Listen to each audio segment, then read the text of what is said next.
Hello everybody, just sharing today why being your true authentic self is always going to be your true best self, because it's your divine self.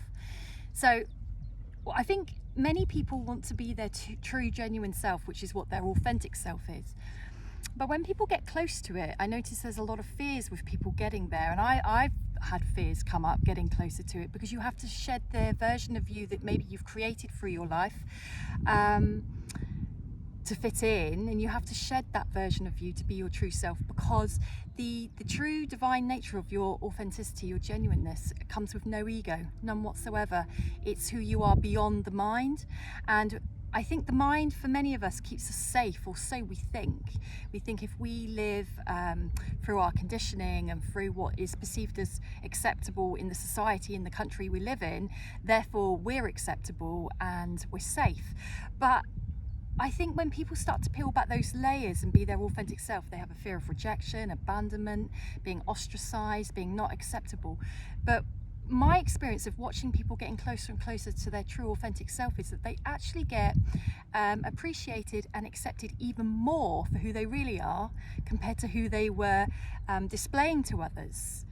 And that takes guts, it takes courage, it takes true belief in yourself, because it is your own personal journey. Nobody can come with you on that journey.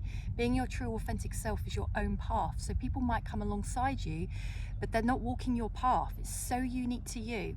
Whereas when we're living our conditioned versions of ourselves, we're kind of similar, not necessarily the same to everybody else, because we're still all individual, but we're similar. We're staying in the status quo. We're doing what we think is going to be the easiest path, but it's not, because so many people, if you look at what's going on with mental health in the world, so many people on antidepressants, so many people are signed off work, so many people are feeling hopeless, and they're not living their lives. They don't even know who they are, but that's because they're not being their true authentic self. And that's because maybe they don't know how. Maybe they've never heard of being authentic.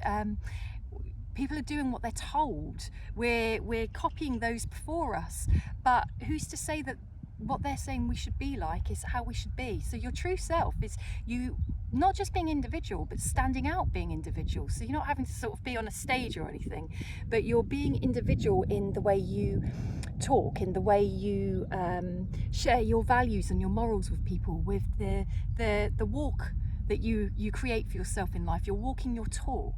You're being who you really are. You're not giving into what you think you should be. And that's all about you trying to find a way of life that keeps you happy, that keeps you fulfilling yourself. So you're progressing, but in your inner world, not necessarily your outer world.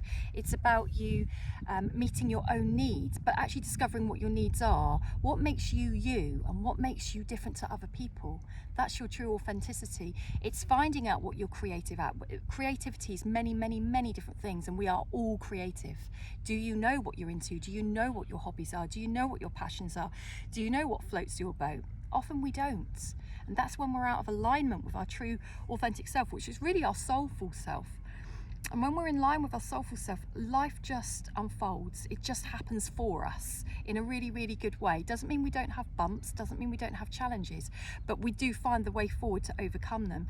When we're not in our true self, which I wasn't for at least 30 odd years of my 40 something, and I tell you, life was bumpy. It didn't flow. It was clunky, it was rocky, it was stressful, it was hard work, it was uncomfortable, it was absolutely rife with fear.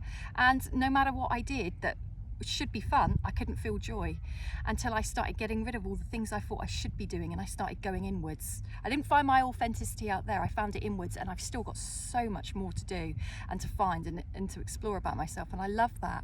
But if you want to start your journey into your true self so that your life unfolds exactly what is for your highest good, it's about checking, how am I living? Is this my expectations I'm living to, or is it somebody else's?